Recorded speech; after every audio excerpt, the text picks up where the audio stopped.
ጤና ይስጥልኝ ተመልካችና አድማጮች የቻናሌ ቤተሰብ ተከታታዮች የተከዜ ዘቦች ከምን ጊዜም በላይ ዝግጁ መሆናቸው ተገልጧል። ህወሓት አሁን መግለጫ አውጥቷል። ይሄን ጉዳዮች አስደምጣችኋለሁ። ሰላም ለሀገራችን ያድርግ። ጦርነት አይጠቅምም። ሰላም ሁሉን አሸናፊ ያደርጋል። ህወሓት በተለይ በተማሪዎች በትምህርት ቤቶች ላይ እንዲዘጋ በግንቦት ወር ውስጥ እንዲጠናቀቅ አዋጅ ወይም ደግሞ መግለጫ አውጥቷል። ይህን በተመለከተ ከዚህ በፊት በነበረው የትግራይ ትምህርት ቢሮ የ8ኛ ክፍል ሰኔ 3 እና 5 እንደሚወስዱ የ12ኛ ክፍል ሰኔ 24 ፈተናውን እንደሚወስዱ መግለጫ አውጥቶ እንደነበርም ተመላክቷል። ይህን የአንድ ወር ጊዜ በማጥፍ በግንቦት ወር ብቻ እንዲያጠናቀቁ የሰጠው መግለጫ ህወሓት ለጦርነት አሁንም ሁለተኛ ዝግጅት እያደረገ እንደሚገኝ በመግለጫው ለመረዳት ተችሏል። ከዚህ ጋር በተያያዘም ተከዜ ዛሬ 30ኛ ዓመት የሚኒሻ መሰረት አባል መሰረት በማድረግ አጫጭር እና ቀጭን መልእክቶችን አስተላልፏል። ሰላም ለሀገር ያድርግ። የሁለቱ ዝግጅት ወዴት ያመራል? ተከዜ ዘብ የሚዘጋጀው ለወልቃይት ጠገዴ ጎንደሬ አማራነት አስጠብቆ ለመዝለቅ ነው። ተከዜ የሚዘጋጀው ኢትዮጵያን ጠረፍ ለመጠበቅ ጭምር ነው። ተከዜ የሚዘጋጀው ገበሬ ነጋዴው የመንግስት ሰራተኛው በሰላም እንዲያድር በሰላም ወጦ እንዲገባ ነግዶ እንዲያተርፍ አርሶ አደር እንዲያምርት የብረት አጥር ሆኖ ሰላሙን ለመጠበቅ ነው። በዛሬው 30ኛ ዓመት ባስተላልፍ ጠንካራ መልእክት ናቸው። በዚህም የተከዜ ዘብ ከተገኙበት ዋነኛ ኮሎኔል ደመቀ ዘውዱ አንዱም መልእክቱን አስተላልፏል። ተከዜ ዘብ የሚዘጋጀው ህዝብና ሀገርን ከተስፋዎቹ እና ከጨፍጫፊዎቹ ለመታደግ ነው። የተከዜ ዘብ የሚዘጋጀው አሽቀንጥረን የጣልነውን የባርነት ቀንበር ዳግም ላለመጫን ነው ሲል የህወሓትን በፊት የነበረው አገዛዝ አመላክቷል። ተከዜ የሚዘጋጀው ባህሉና ታሪኩን አስጠብቆ ለመኖር ነው። ተከዜ የሚዘጋጀው እንደማይካድረው እልቂት ዳግም ላለመታረድ ነው ሲል በዛሬው የሚኒሻ መሰረት አባል ምክንያት በማድረግ ጠንካራ መልእክታቸውን ለህወሓት አስተላልፏል።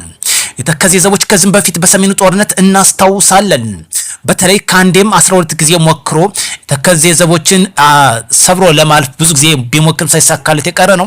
ዛሬም ደግሞ የህወሓትን ትንኮሳ ከበቂ በላይ ዝግጅት አድርጓን ባለፈው ሳምንት እናስታውሳለን። በተለይ በተከዜ ዘቦች ላይ ትንኮሳ አድርገው እንደነበረ እንዳመጣጡ ሸኝተውት አሁን ህወሓትም እንደገና ኃይሉን አጠናክሮ ጊዜውን አስተዳደሩን በመቆጣጠር እንደገና ወደ ወልቃይት እመለሳለሁ የሚል ትንኮሳዎችን በመግለጫዎች አካቷን።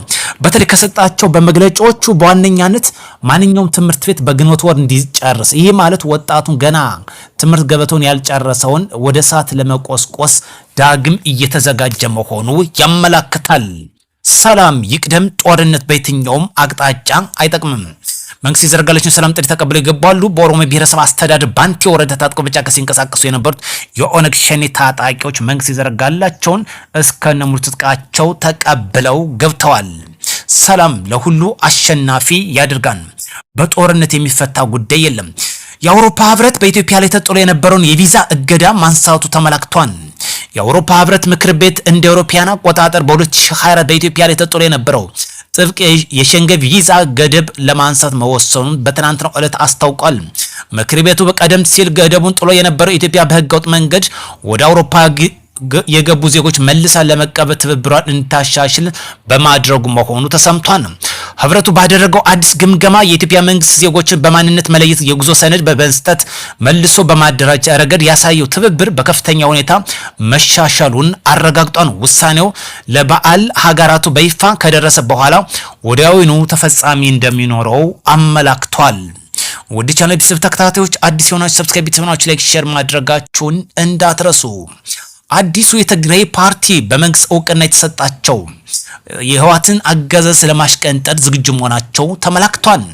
በተለይ አዲሱ ፓርቲ ስምረት ፓርቲ፣ ባይቶና ፓርቲ፣ አረና ትግራይ ፓርቲ እና ትንሳኤ ሰባ እንደርታ ፓርቲዎች በመንግስት እውቅና የተሰጣቸውና ጥምረት የፈጠሩት ከፍተኛ ትጥቅም ያጠናከረው ህወሓትን ላስቀንጥሮ ለመጣ ዝግጁ መሆናቸውም ተመላክቷል።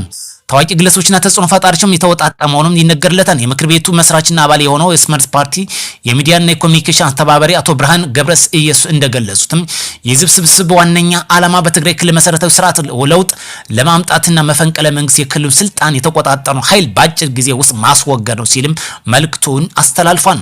በተለይ ህወሓት አሁን የሚያደርገው ዝግጅት የተከዜ ዘቦችም ዝግጅት ወዴት ያመራን አብረን የምንመለከተው ጉዳይ ይሆናል።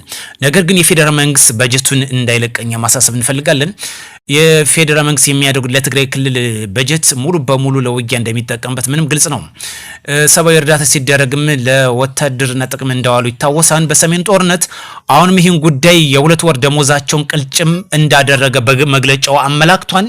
በመግለጫውም ታዳጊ ለጋ ተማሪዎችንም ወደ እሳት ለመቆስቆስ ሌላኛ ዝግጅት ማድረጉ ትምህርት ቤቶች እንዲዘጉ ያስተላለፈው መልእክት በግልጽ ያመላክታል። እንዲህ በእንዲህ እንዳለ ነው የተከዜ ዘቦች ዛሬ በመልእክታቸውን ጠንካራ ምላሽ ለዋት እየሰጡት የሚገኙት ሙሉ በሙሉ ዝግጁ መሆናቸውን አመላክተዋል። ይህ ጉዳይ እንግዲህ በአጭር ጊዜ እንደሚቋጭ ወይም ደግሞ ሰላም እንደሚሰፍም ግልጽ ነው። ህወሓት ከለኮሰው ማለት ነው። የዩናይትድ አረብ ኤምሬት በኒውክሌር ጣቢያ ላይ ጥቃት የሰነዘሩ ድሮኖች በኢራቅ እና የተነሱ መሆናቸውን አስታውቃለች።